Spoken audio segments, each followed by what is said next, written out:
speaking about none other than Maulana Abdul Khaliq Ali. Maulana is the first deputy president of the MJC, and he has also been recently involved in the fight against youth crimes. So without any further ado, we invite Maulana to come speak to us and proceed with the khutbah, inshallah.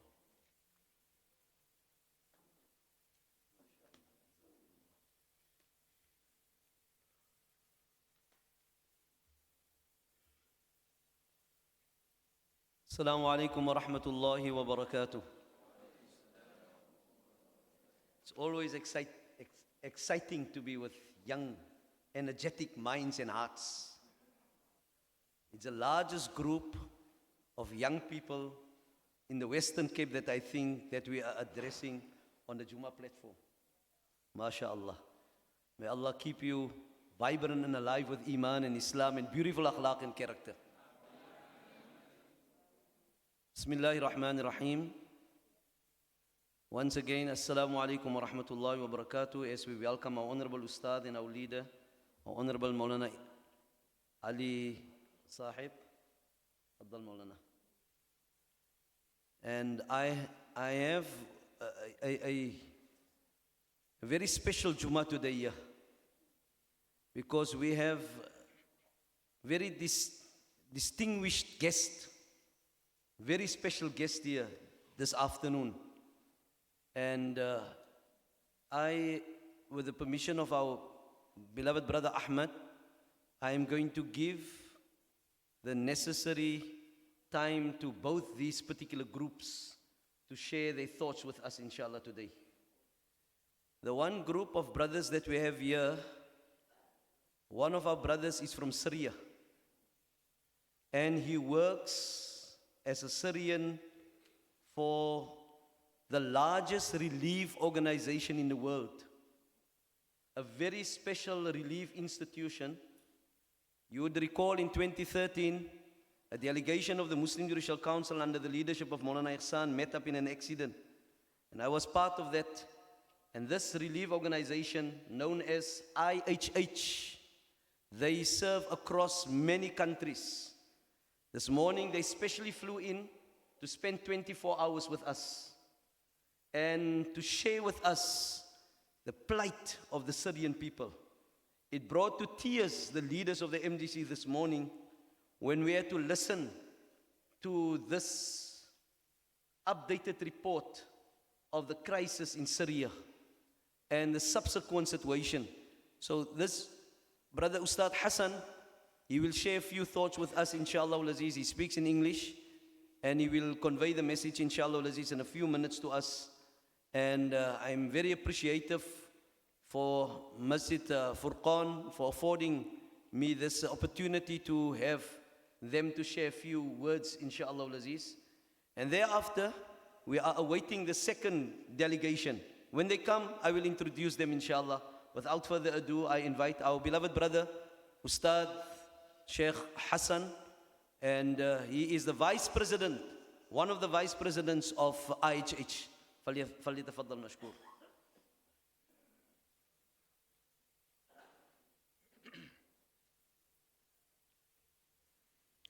بسم الله الرحمن الرحيم الحمد لله رب العالمين والصلاة والسلام على رسولنا وعلى آله وصحبه أجمعين السلام عليكم ورحمة الله وبركاته.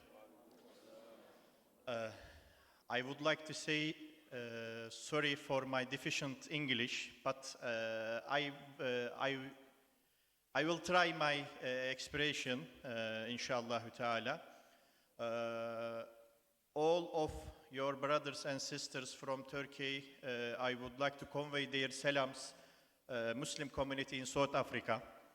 As Sheikh mentioned it, our organization, we are working more than 130 countries and regions around the world. But as you know, there are our sisters and brothers suffering in Syria because of bombing, because of hunger, because of lack of amenities in there. Around the world, there is no any more people or little countries they are talking about hunger or famine. But unfortunately, this century, we are talking about some our brothers and sisters died or passed away because of hunger and because of lack amenities for health sector. There are a lot of our brothers and sisters in Syria, they don't have any educational opportunity. If there are Arab, but if you ask them, there are some children because they are suffering from 8 years old, from 8 years, they don't have any basic educational system. They are Arab, but some of them, unfortunately, they cannot read or write Lafz Allah in Arabic. It is very shame for us. I'm starting myself. After that, I can speak for other people. We must teach them.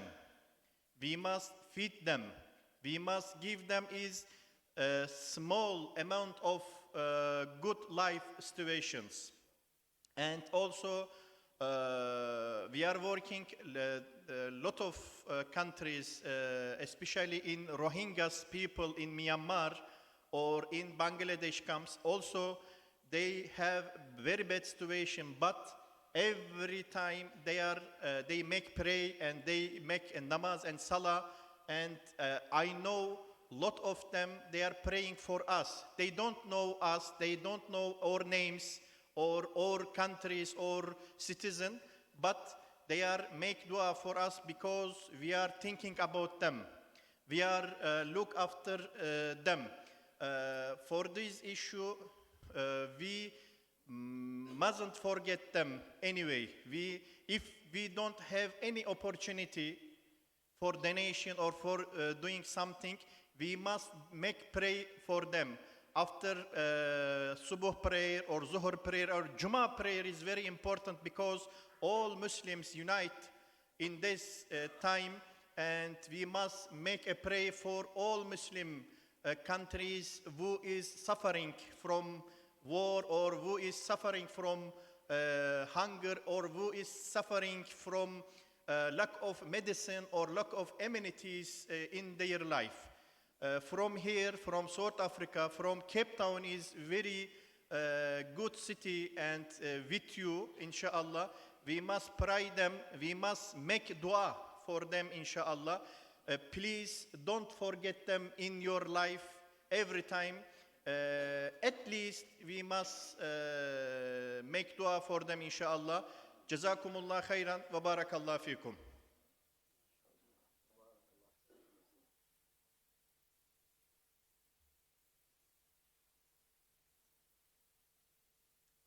Subhanallah. Jazakumullah to our Ustad Hassan. Sheikh Hassan is Turkish, and he is one of the vice presidents of IHH. And Ustad Mus'ab,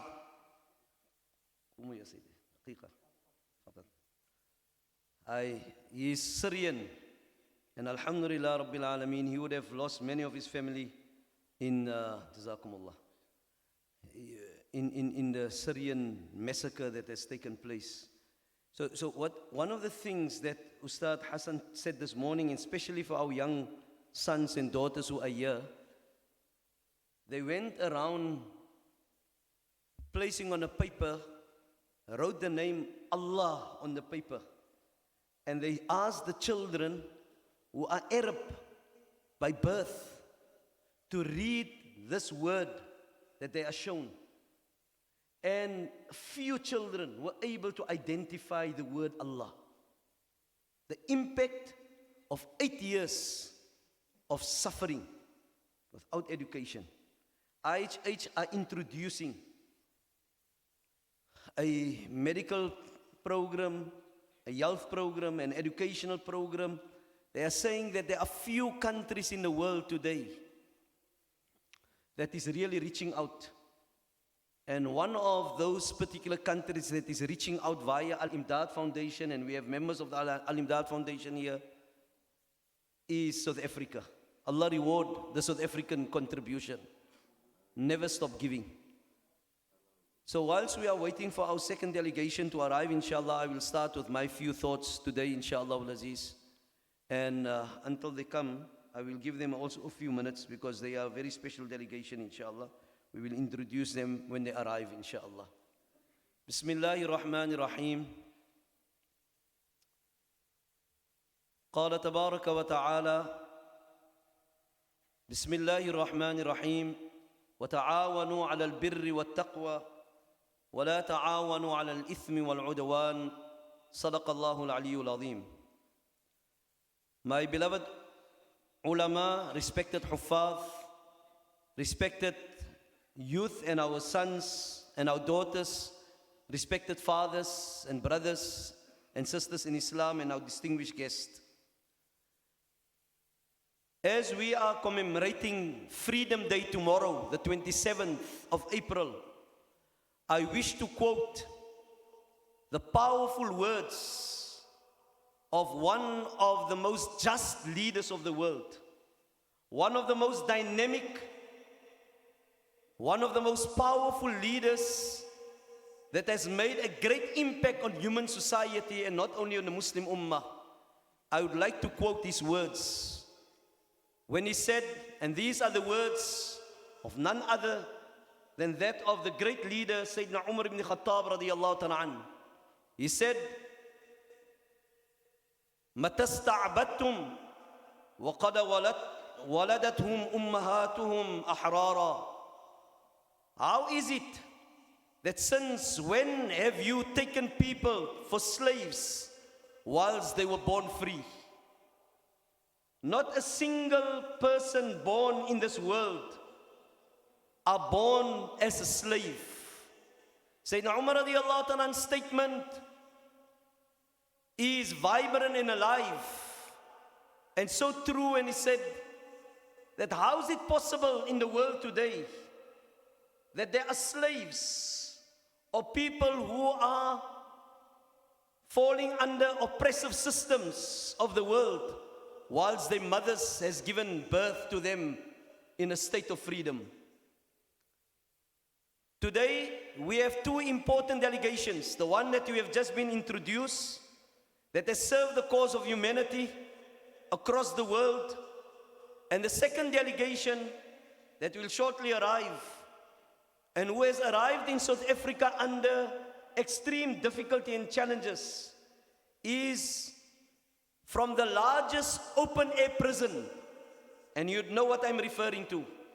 The largest open-air prison is that a group of youth, students, and who are footballers from the Khan Yunus Football Club, from Gaza al-Izzah, Gaza al-Samud, Gaza that has shown steadfastness.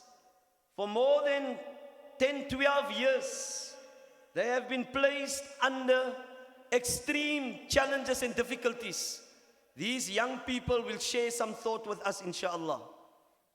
I quote that the 27th of April mark the first non-racial democratic elections of our beautiful rainbow nation. This date is significant because it marks the end of over 300 years of colonialism. In actual fact, our beloved Maulana Ihsan would speak about that the Muslims in our country has faced three different systems of oppression.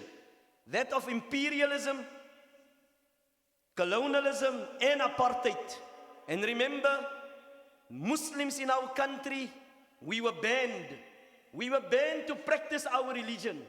And that's the reason why today when I stand here, we would like to acknowledge the efforts of Awqaf, one of the leading institutions in our country. In the year 2004, they organized a Khatm al-Quran across the country to celebrate 200 years in the year 2004, to celebrate 200 years of freedom for Muslims in our country. Because prior to that, you would know one of the great giants and forefathers of our country is none other than the great leader, the spiritual leader of this Muslim community, a teacher of this ummah, none other than the man who has written the glorious Quran by heart and by hand whilst he was on Roman island, Tuan Guru Qadi Abdullah bin Abdul Salam. May Allah fill his qabr with noor. He came and he demanded, in actual fact, the first protest march that has taken place was at the time when the authorities at the time denied for a burial to have taken place in the Qabristan in the Boerkaap. And he took the position and said, I'm going to be leading my people in protest. And he did that.